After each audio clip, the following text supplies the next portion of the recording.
do something a little special, take a quick break. I know Joel has a ton. I don't know if you guys know Jean Shaw. Jean Shaw has been with my team. She's followed basically Ken and I along through, and she's come all the way from the UK. Her son's an extraordinary man, and she's got an extraordinary story, and I'm going to try not to choke up. But I asked Jean last night. She's been with us, she's just an incredible person. She's just got an incredible heart. She's got a beautiful book out. And I said, Jean, can we give you 10 minutes up here? Can you talk about what you need to? And guys, this shows the type of people we are. And I'm just going to pass it over to you, Jean.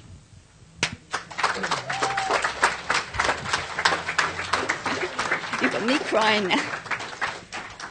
Oh boy, now you've got me crying already. I don't know why you're all here, but obviously that... Sorry? Oh. That's perhaps just as well. I don't know why you're all here, but obviously there is a reason. There is something that got you here in the first place, and the reason I'm here, my big why, is my son. You've probably all met him. His name's Jody. And I've written 3 books about him. This was the first one. And if anybody doesn't know anything about autism, this is a really gentle introduction. It's written as if he narrated it, so it's really easy to read. But the point is about autism. When he was diagnosed with autism, it was very rare. It was about, there was about 4 or 5 in every 10,000 children had it. Now the statistics are 1 in 100. So at some point, either you or your children are going to come across with somebody with this disability. And I'm hoping by standing up here, I'm the voice for them to try and help you accept and embrace their differences, because they all have something to offer.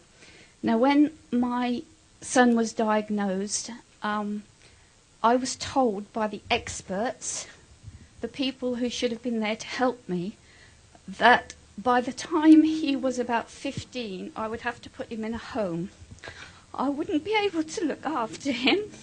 I would probably be a single parent, and that I might just as well put him away and write him off. They said if he didn't speak by the time he was 5, he probably never would. And they said he would be violent and aggressive. However, I've been married for 35 years, and my son, you've probably met him already, and he's not at all violent. He goes to college, and next year he'll be going into supported living with 2 other individuals who have disabilities. They'll be living in the community, but they need support. They obviously need people to help them interact in the community. And by writing this story, people from all over the world have written to me, and they said, thank you so much for telling your story, because now I understand my brother or my sister or my grandchild. And as a result of this, somebody else wrote to me and said, did I think my son might not be autistic, which was kind of a strange thing to say, because the title of the book was I'm not naughty, I'm autistic. And they said that, did I think he might be mercury poisoned? Because autism is a unique form of mercury poisoning. And so as a result of that, I wrote this, because I discovered that I was actually very ill at the time. And like Joel, who had problems with aspartame and lead, I was being poisoned by the fillings in my teeth. Amalgam fillings are 50% mercury, and they leak all the time, 24 hours a day, 7 days a week, 365 days a year. And if you can't get rid of that mercury, it attaches itself to the fat-binding tissues in your body. And depending on where it attaches itself, you can become very, very ill.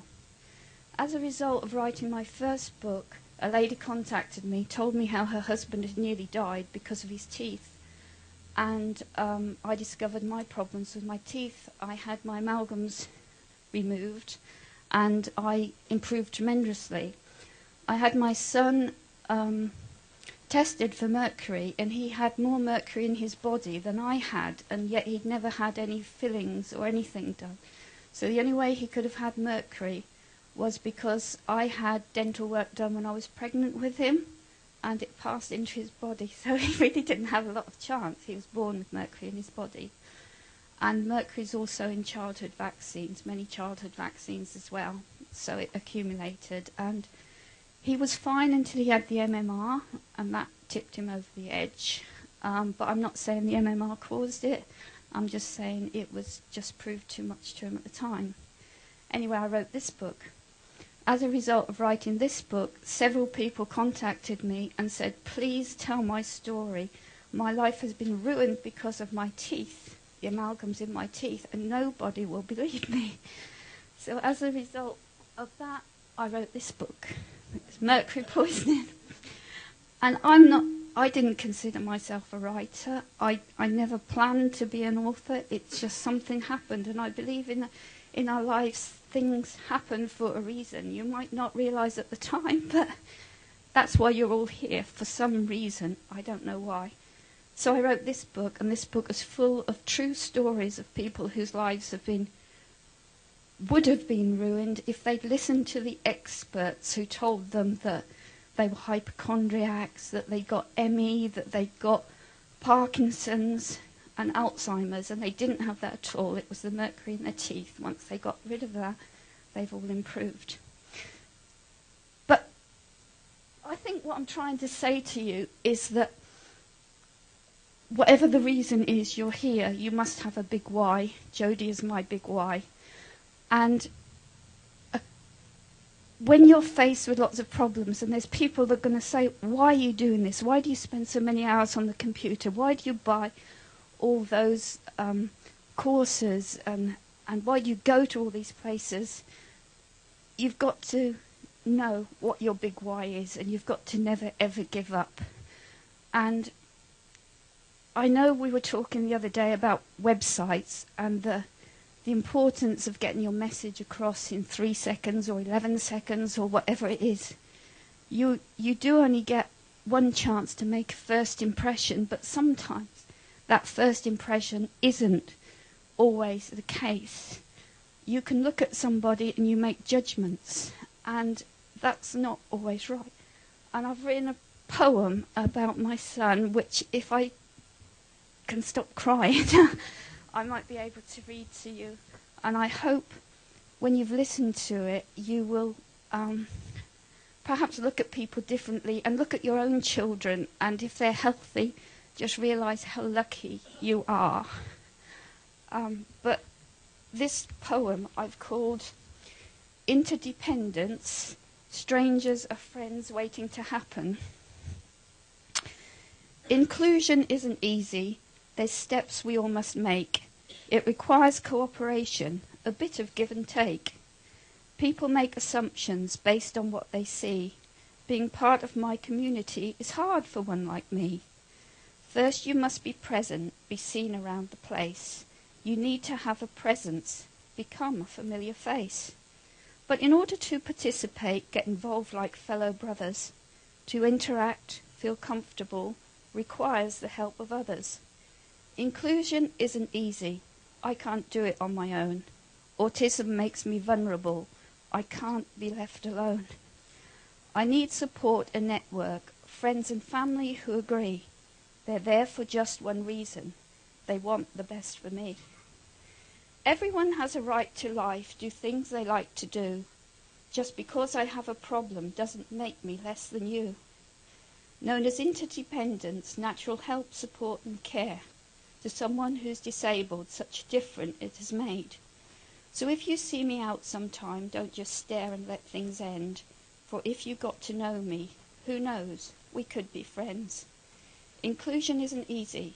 There's steps we all must make. requires cooperation, a bit of give and take.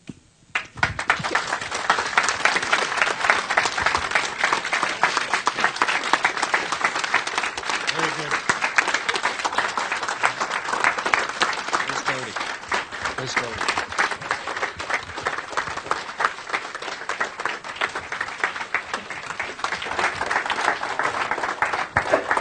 Well, I didn't want to start my presentation bawling my eyes out, but oh well. Wow, that was awesome. Thank you very much, Gene. And it's true about all that stuff. When I was first had all the problems that I had that started 12 years ago, after I went and saw every neurologist in the city. Oh, here, can I give this back to you, Frank? Just so you don't, okay. They told me the same thing, that it was all in my head. I had already lost 80 pounds at that time. And, yeah, we live in a very toxic world. We take things for granted, that's for sure. By the way, all the amalgams are out of my mouth as well. As soon as I found out I had the lead poisoning, I had those things definitely removed right away.